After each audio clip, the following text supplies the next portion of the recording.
नमस्कार दोस्तों, आज के इस वीडियो में हम आपके लिए गणगौर की कहानी लेकर आए हैं।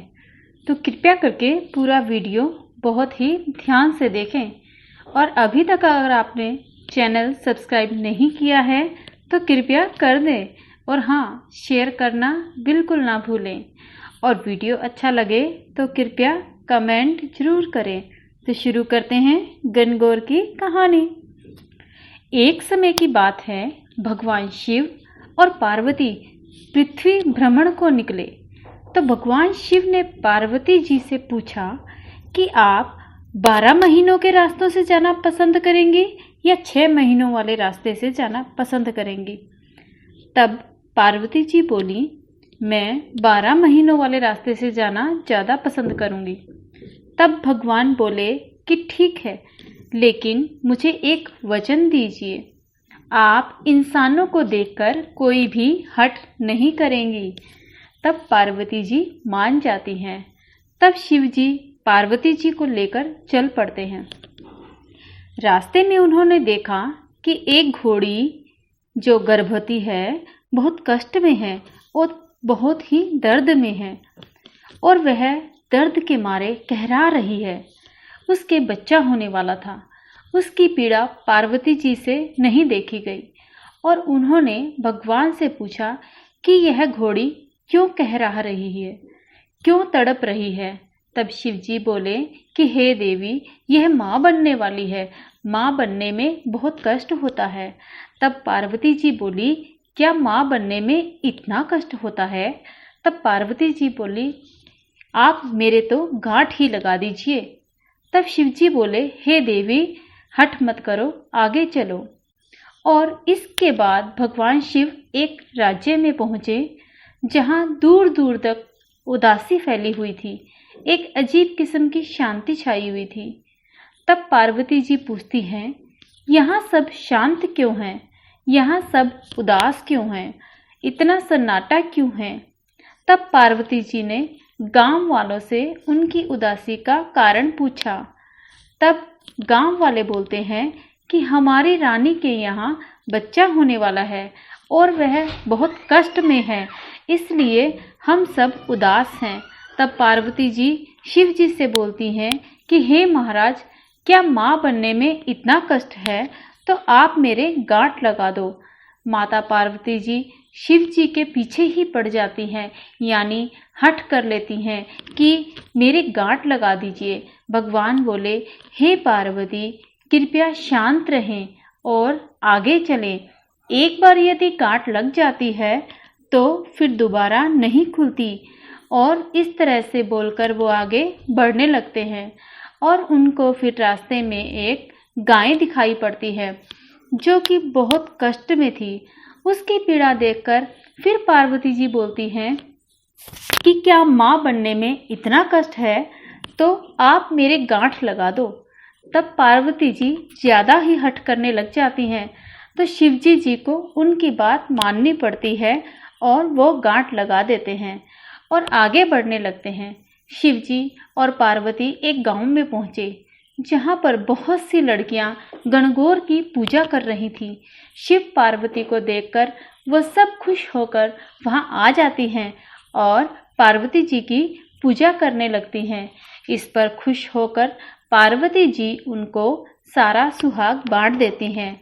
शिव पार्वती जी को ढूंढते ढूंढते वहाँ पहुँचते हैं तो पार्वती जी को पत्तों और फूलों से भरा हुआ पाते हैं। शिव जी पार्वती जी को वहाँ से निकाल रहे होते हैं। इतने में ही कुछ ब्राह्मण बनियों की औरतें वहाँ आ जाती हैं जो कि बहुत सारा पकवान और 16 श्रृंगार करने के बाद पूजा करने आती हैं, जिसके कारण उन्हें पूजा करने में दोपहर हो जाती है।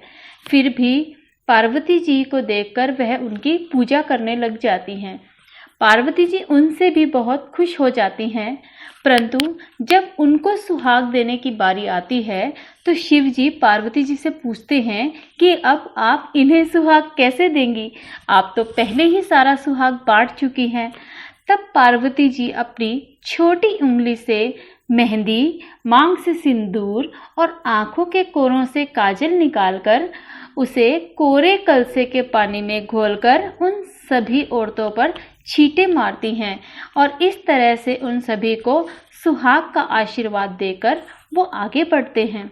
और इस प्रकार चलते चलते वह दोनों पार्वती जी के पीहर पहुंचते हैं।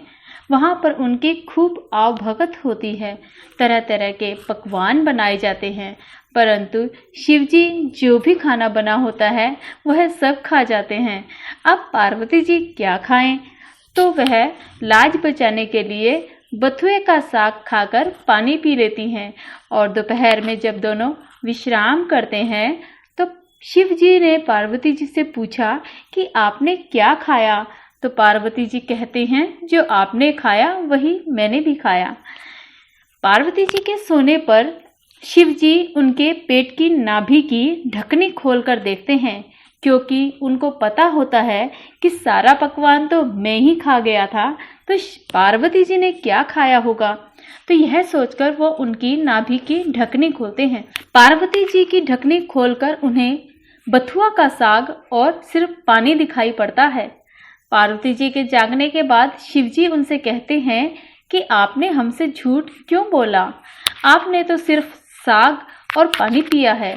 तब पार्वती जी उनसे हठ करती हैं कि आज के बाद कोई भी किसी भी महिला की ढकनी खोलकर नहीं देखेगा, इससे उसकी ससुराल और मायके की लाज जाती है और भेद खुलता है।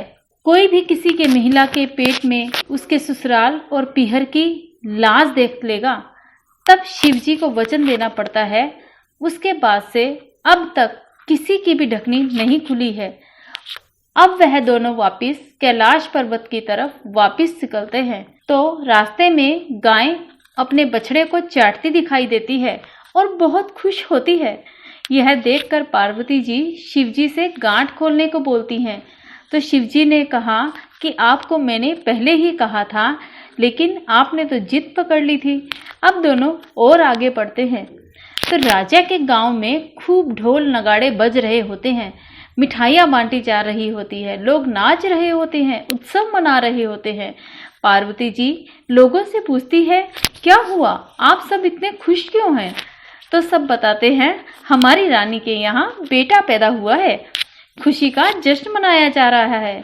और इस तरह वे और आगे बढ़ते हैं, तो घोड़ी भी अपने बच्चे के साथ खुश खुश दिखाई देती है। यह देखकर पार्वती जी फिर से शिवजी से हट करने लगती हैं और बोलती हैं कि कृपया मेरी गांठ खोल दीजिए। तो शिवजी कहते हैं, मैंने आपसे पहले ही कहा था, यहाँ मृत्युलोक में हर चीज आपको लुभाएगी, परंतु आप नहीं मानी, आपने तो जिद ही पकड़ ली।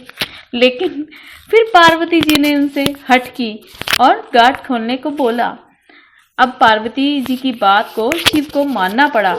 अब दोनों कैलाश पर्वत पहुंच जाते हैं।